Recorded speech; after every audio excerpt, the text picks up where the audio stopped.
إن الحمد لله نحمده ونستعينه ونستغفره ونعوذ بالله من شرور أنفسنا ومن سيئات أعمالنا من يهده الله فلا مضل له ومن يضلل فلا هادي له وأشهد أن لا إله إلا الله وحده لا شريك له وأشهد أن محمدًا عبده ورسوله قال الله تعالى يا أيها الذين آمنوا اتقوا الله حق تقاته ولا تموتن إلا وأنتم مسلمون وقال تعالى يا أيها الناس اتقوا ربكم الذي خلقكم من نفس واحدة وخلق منها زوجها وبث منهما رجالا كثيرا ونساء واتقوا الله الذي تساءلون به والأرحام إن الله كان عليكم رقيبا وقال تعالى يا أيها الذين آمنوا اتقوا الله وقولوا قولا سديدا يصلح لكم أعمالكم ويغفر لكم ذنوبكم ومن يطع الله ورسوله فقد فاز فوزا عظيما أما بعد فيا عباد الله أوصيكم ونفسي بتقوى الله faqad fazal muttaqun.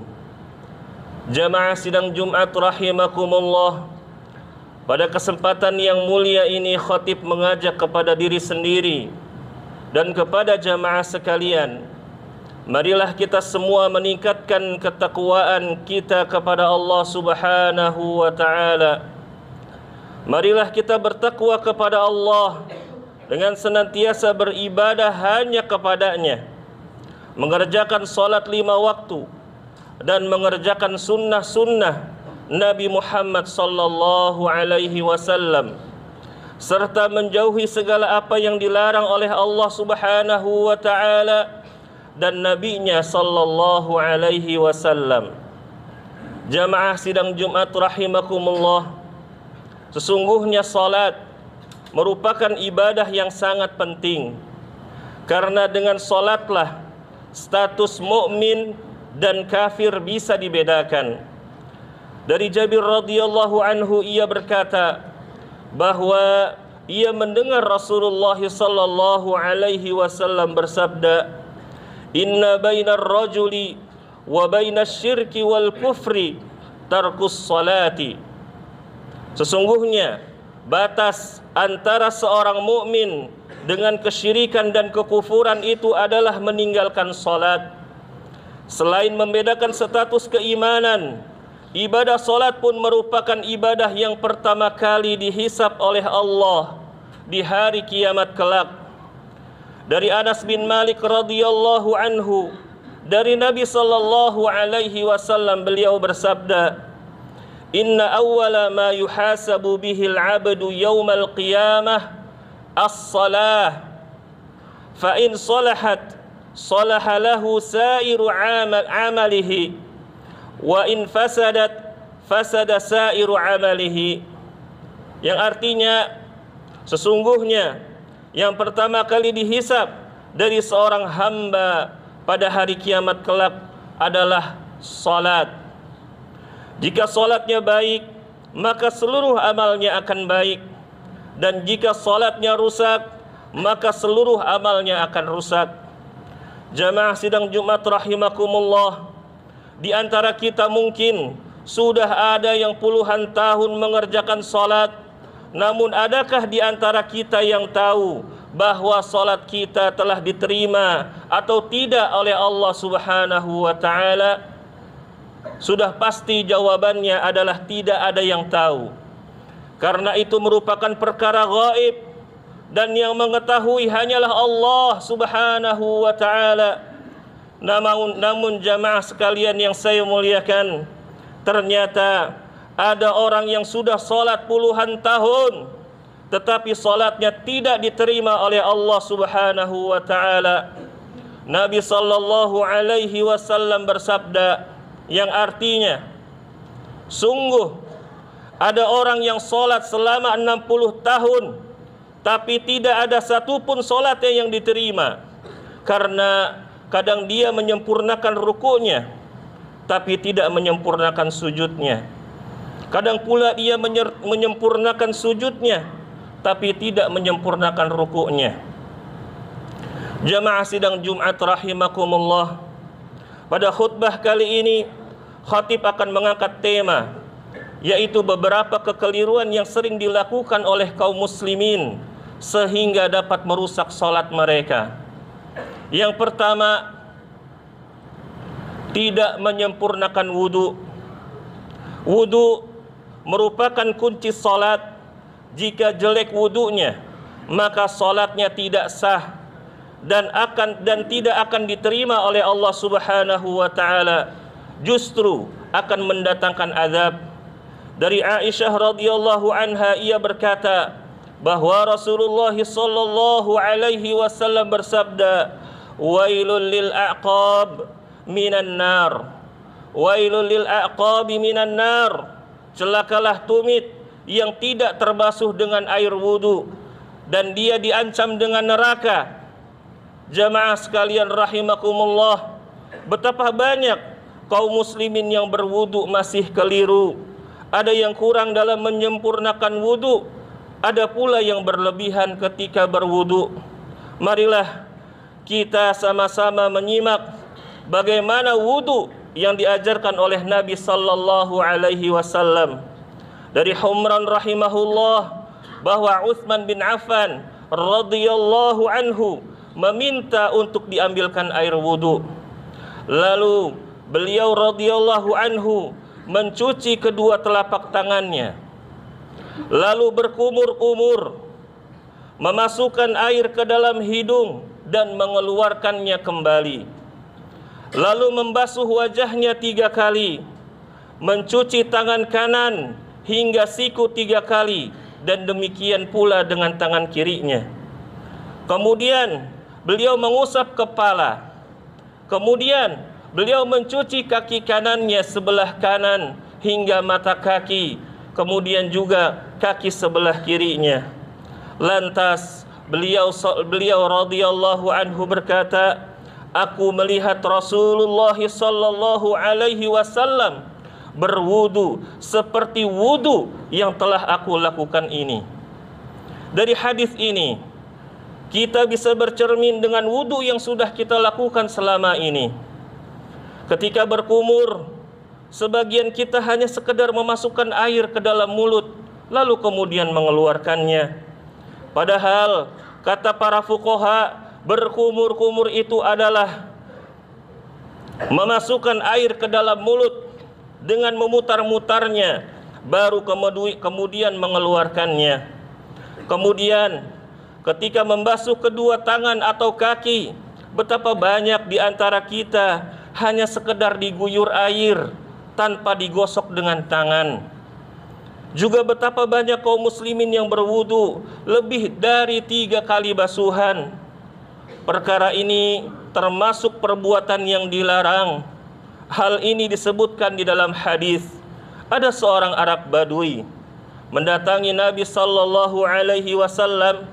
Lalu ia bertanya perihal wudu kepada beliau.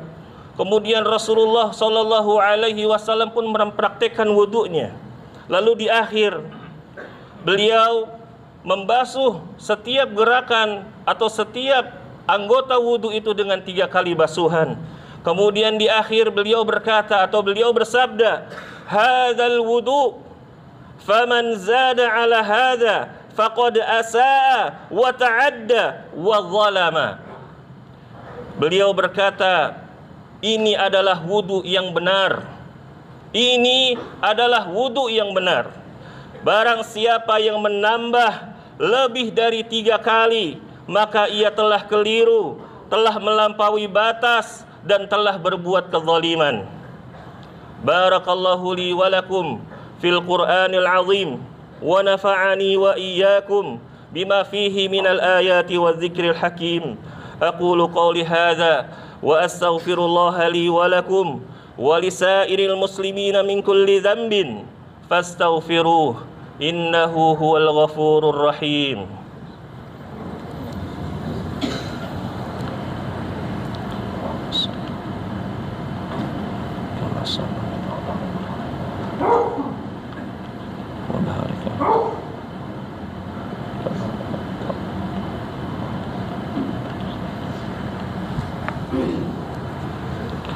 الحمد لله الذي له ما في السماوات وما في الأرض وله الحمد في الآخرة وهو الحكيم الخبير. ثم الصلاة والسلام على نبينا محمد وعلى آله وصحبه وسلم. Amma ba'du. Jamaah sidang Jumat rahimakumullah. Yang kedua, tidak mengenakan pakaian yang menutup aurat dengan sempurna. Allah Jalla fi'ula berfirman, Ya bani Adam, khudhu zinatakum inda kulli masjid. Wahai anak cucu Adam, pakailah pakaian kamu yang bagus setiap memasuki masjid. Dari Ummul Mukminin Aisyah radhiyallahu anha, Rasulullah sallallahu alaihi wasallam bersabda, La yaqbalullahu salata haidin illa bi khimarin. Allah tidaklah menerima salat wanita yang sudah baligh kecuali dengan mengenakan khimar atau menutup auratnya. Dan juga para fuqaha menyebutkan, wa min syurutiha satrul aurati bi thawbin mubahin la yasiful basyarah. Dan di antara syarat sah salat adalah menutup aurat dengan pakaian yang mubah, yang tidak mensifati kulit, atau maksudnya tidak terlalu ketat atau tidak menerawang. Banyak sekali kaum muslimin yang menyepelekan hal ini. Sering kita saksikan orang-orang salat dengan baju yang ketat, sehingga ketika mereka ruku dan sujud terlihat jelas aurat bokong mereka, na'udzubillah. Dan para fuqaha menyebutkan hal tersebut menyebabkan batalnya salat. Lalu yang ketiga, jamaah sekalian rahimakumullah, was-was dalam masalah niat salat. Rasulullah sallallahu alaihi wasallam bersabda, Innamal a'malu binniyat. Sesungguhnya segala amalan itu tergantung pada niatnya. Dan para fuqaha menjelaskan bahwa berdasarkan hadis ini, niat adalah termasuk dari rukun salat. Namun sayang seribu sayang, banyak kaum muslimin yang terkena was-was dalam masalah niat ini.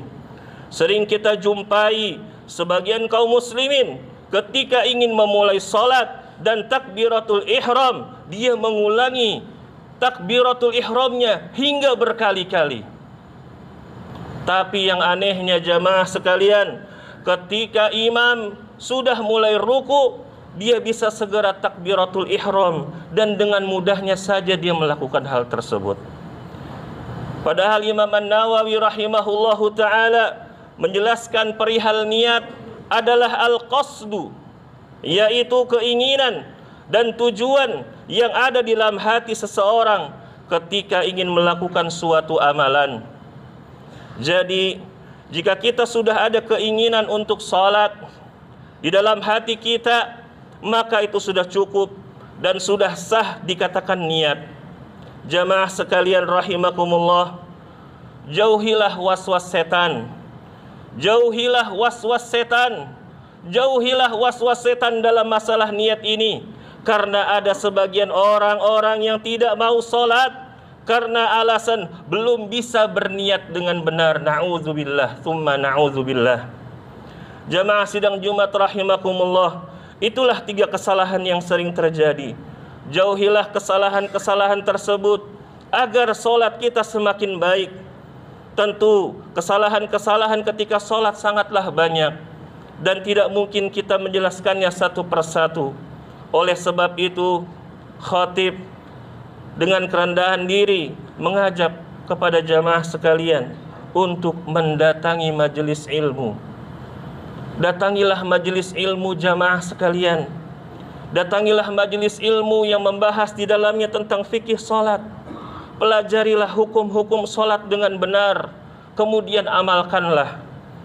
Jauhi pemikiran dan ajaran yang menyimpang yang mengajak kaum muslimin untuk meninggalkan salat dengan berbagai alasan. Karena salah satu wasiat Nabi kita Muhammad sallallahu alaihi wasallam ketika beliau menjelang wafat, beliau bersabda, "As-shalah, as-shalah, as-shalah." Beliau tidak mengatakan bahwa kita boleh meninggalkan salat ketika kita sudah mencapai derajat ma'rifat. Beliau tidak mengatakan bahwa kita boleh meninggalkan salat jika kita sudah punya tiket masuk ke dalam surga atau kita sudah menjadi murid dari si fulan. Beliau tidak mengatakan bahwa kita boleh meninggalkan salat jika kita sedang sakit. Demikianlah khutbah ini kami sampaikan. Semoga kita semua tergolong dari orang-orang yang menegakkan salat. Semoga kita, pasangan-pasangan kita dan keturunan-keturunan kita termasuk dari orang-orang yang mengutamakan salat dalam berbagai hal kesibukan dunia. Amin ya rabbal alamin. Innallaha wa